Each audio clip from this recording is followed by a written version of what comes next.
Há pelo menos 4 anos podemos ver, no futebol nacional, a consolidação de um trabalho que uniu o gigantismo de um clube à competência de suas administrações, potencializando todos os departamentos de futebol a um nível de excelência. Com incríveis 11 títulos, contando apenas de 2020 até os dias atuais, a Sociedade Esportiva Palmeiras ostenta nessas conquistas os frutos colhidos de um trabalho que evidencia bom planejamento, categoria de base fortalecida, gestão responsável e comissão técnica respaldada. Fatores estes que culminam em um time cujo desempenho é assustadoramente consistente. Mas nem sempre foi assim. Para alcançar tamanho sucesso, o Palmeiras precisou compreender que tinha parado no tempo, que estava defasado e que para voltar ao caminho do sucesso precisaria traçar um caminho diferente daquele que fora seguido após o final da era Parmalat e que sucateou o time alviverde. Fundado como Palestra Itália em 1914 por imigrantes italianos, o clube só veio a adotar o nome que conhecemos hoje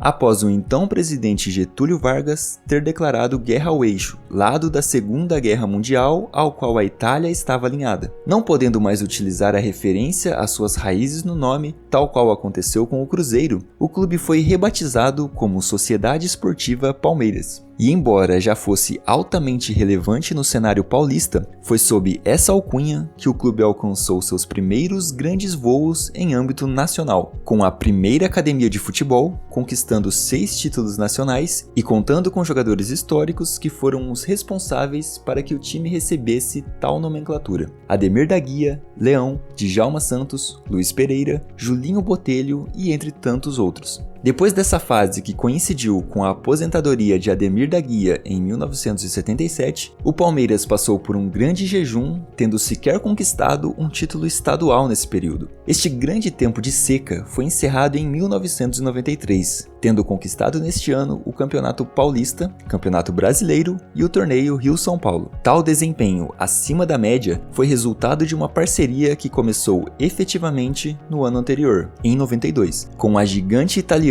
do laticínio, a Parmalat. Mais do que um patrocínio a estampar sua marca na camisa do clube, a empresa participava ativamente da gestão do Palmeiras, atuando diretamente na contratação de jogadores, por exemplo. Durante toda a década de 90, foram elencos repletos de craques, e repleto de craques mesmo. Jogadores que seriam importantes nos principais clubes europeus nos anos seguintes, sem mencionar a importância deles para a seleção brasileira, como Marcos, Roberto Carlos, Cafu, Edilson, Luizão, Rivaldo, Roque Júnior, Júnior Baiano, Zinho, Mazinho, Rincon, Flávio Conceição, Djalminha, Alex, César Sampaio e Edmundo. Ainda é necessário lembrar que Vanderlei Luxemburgo e Felipão também foram treinadores muito importantes nessa década para o Palmeiras. O último ainda viria a conquistar títulos importantes pelo clube muitos e muitos anos depois. Essa década rendeu ao Alviverde sua segunda grande era no futebol, tendo conquistado os campeonatos brasileiros de 93 e 94,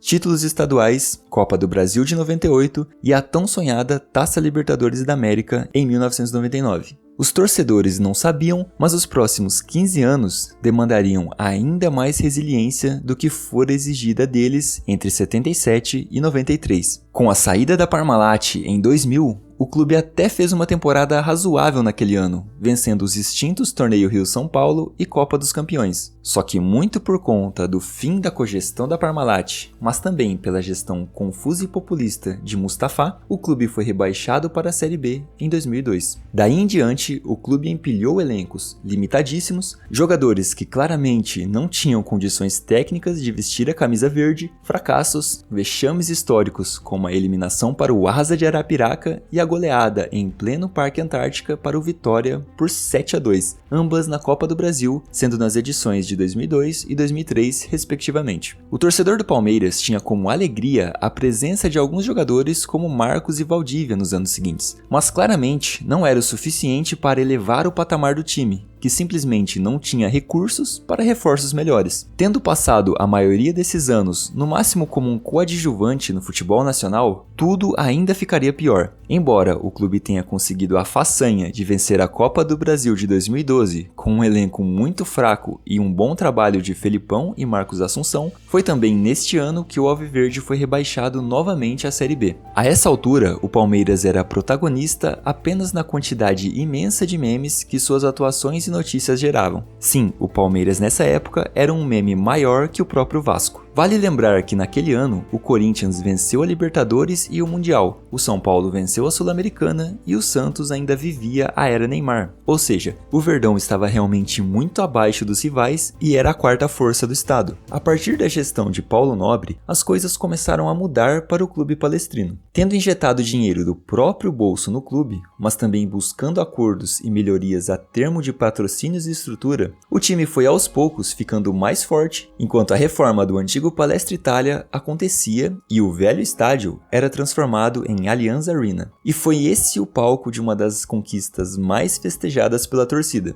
O título da Copa do Brasil de 2015 contra o Santos, consagrando o Fernando Praz como um dos grandes ídolos da torcida, após grandes atuações no ano e especialmente na decisão, e voltando com aquela mística do Palmeiras de sempre ter grandes goleiros, que não acontecia desde Marcos. De casa nova, devidamente batizada com o título e com a sensação de que dias melhores estavam por vir, a torcida cantou e vibrou muito com essa conquista tão simbólica. No ano seguinte, em 2016, o Palmeiras iniciou sua parceria com a Crefisa e a Faculdade das Américas, ambas empresas de Leila Pereira, iniciando mais uma era dourada para o clube. No mesmo ano, conquistou o Campeonato Brasileiro, título também alcançado em 2018, sendo comandado pelo histórico Felipão. Mas o melhor ainda estava por vir. O Campeonato Paulista de 2020, conquistado sob as batutas do também histórico Vanderlei Luxemburgo, pareceu passar o bastão da velha geração de técnicos bem-sucedidos no Palmeiras, pois foi o último antes da contratação do treinador português Abel Ferreira, que desde o começo montou um time sólido, sabendo aproveitar todo o elenco e contratou jogadores sem tanta repercussão midiática, obtendo o máximo aproveitamento destes atletas, fazendo com que eles atingissem um nível muito maior do que o esperado pela mídia e pelos torcedores. É importante ressaltar que o sucesso do Palmeiras nos últimos 10 anos não se deve apenas à benfeitoria de Paulo Nobre, ou ao patrocínio da Crefisa, ou então ao avião de Leila Pereira. Muito mais do que isso, houve empenho para modernizar o clube e utilizar os recursos junto à imagem do Palmeiras para viabilizar o processo de reconstrução, passando pela gestão de Maurício Gagliotti entre 2016 a 2021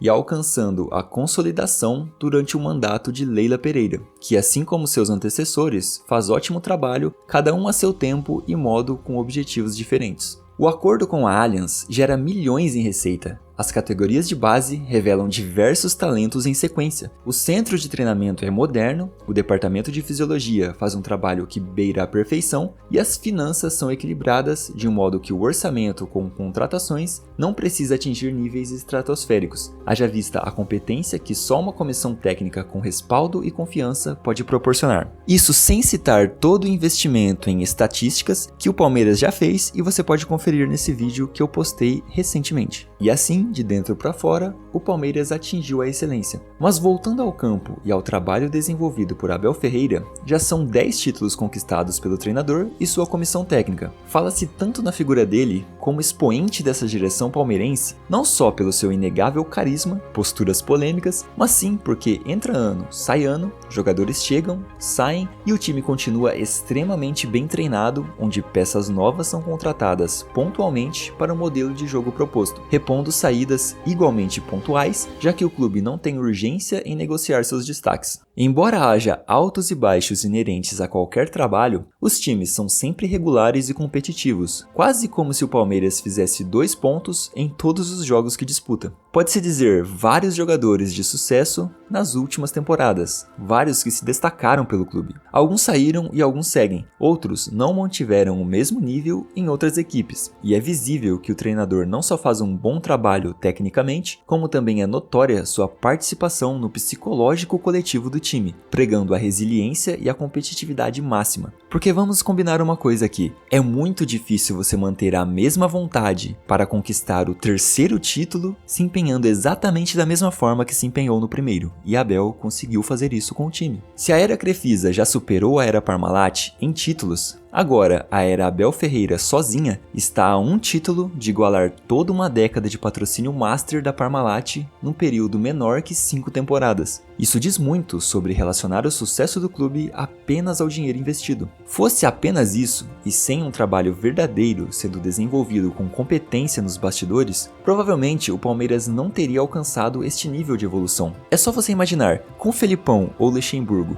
você acha que mesmo tendo o patrocínio da Crefisa e sei lá, que tivesse ainda mais dinheiro investido, o Palmeiras teria chegado a esses títulos e a essa extrema excelência que alcançou? Não é exagero nenhum dizer que o clube é hoje o maior do país. Você pode discordar, concordar ou não ter uma opinião formada a respeito, mas não é um absurdo considerar isso. Considerando que no país existam 7 ou 8 clubes que possam receber a alcunha de gigante e estes revezam o protagonismo entre si, na mais branda das hipóteses, o Palmeiras hoje está o maior clube do país, ou disputando esse título nas cabeças com o Flamengo, que também se consolidou e fez um trabalho exemplar de reconstrução. Se há 1 ou 2 décadas o Palmeiras era inspiração para memes, era menosprezado pelos outros clubes e não dava a mínima esperança para seus milhões de torcedores, hoje a realidade é outra. O clube já é protagonista a nível nacional e internacional há pelo menos 5 anos e não dá indícios que uma mudança negativa possa vir a acontecer